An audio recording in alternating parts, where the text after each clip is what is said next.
Alrighty then, so this build isn't necessarily new, it's been around for quite a while and it's been an absolute favorite of many. And it was buffed in a very sort of roundabout, indirect way with Veilbreaker. The build I'm talking about is focused around Excalibur's Exalted Blade and it utilizes two augments. Chromatic Blade, which is just fantastic as it allows you to change the damage of Exalted Blade based on your emissive color, while also giving it ridiculous amounts of status chance, and Furious Javelin, which gives you increased melee damage for every enemy you hit with Radio Javelin, with the bonus damage from Furious Javelin affecting both the direct hit of your Exalted Blade but also the wave you fire out with every swing. Now none of these things were technically buffed, everything stayed the same except for one thing.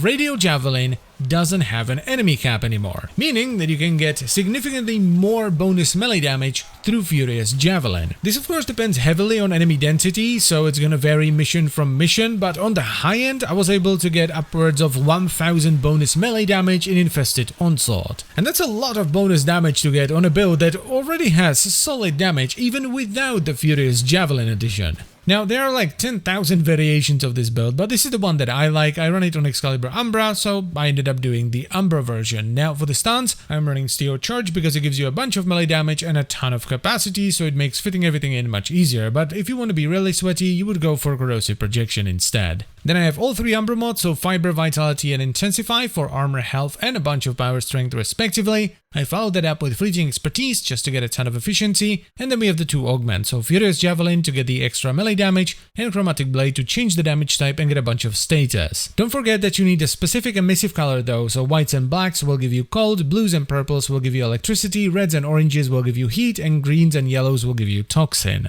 After that I have Stretch for some range, for Radio Javelin, and finally I have Primed Continuity for a ton of duration. This is here to balance out the negative duration loss from Fleeting Expertise so that the buff from Furious Javelin lasts longer, but it also helps with the energy drain on Exalted Blade. I really like having high efficiency on a build like this because on top of the drain from Exalted Blade, which also disables most energy generation, you're going to be using Radio Javelin to get the Furious Javelin buff, and I also really like using Radial Blind to blind nearby enemies and calm things down just in case things start to go south. Now, as I've mentioned at the beginning, this build thrives in high density missions, so Elite Sanctuary Onslaught, Normal Onslaught, Steel Path Survivals, specifically Infested Survivals, and defenses and excavations and that kind of stuff, but it's not worth doing if you're doing low density stuff, so solo captures, exterminates, that kind of stuff. In those kinds of missions, Furious Javelin is more of a hindrance that's just gonna drain your energy more than anything else, so you're better off focusing on juicing up Chromatic Blade on its own. Don't think about it too much though, because even just Chromatic Blade on its own with a solid build does more than enough damage for pretty much the entire game, so in most cases Furious Javelin is just gonna add intense amounts of overkill damage. Now, as far as the Exalted Blade build goes, it's pretty straightforward because it's restricted in what mods you can use, so I'm running Sacrificial Pressure and Sacrificial Steel for melee damage and crit chance, Organ Chatter for crit damage, then I like to double down on attack speed, so Berserker Fury and Gladiator Vice because Exalted Blade with a ton of attack speed is really fun, and I top it off with Molten Impact, Primed Fever Strike and Choking Touch for a ton of corrosive and heat. And that's pretty much all there is to it. It's just a super solid build that's fun, it's been around for a long time and it's always done good damage, it's just that nowadays it does even more thanks to the Radio Javelin changes. So as always guys, I thank you very much for watching, I hope you've enjoyed the video and found it helpful, I hope you will give this setup a shot because it is really fun,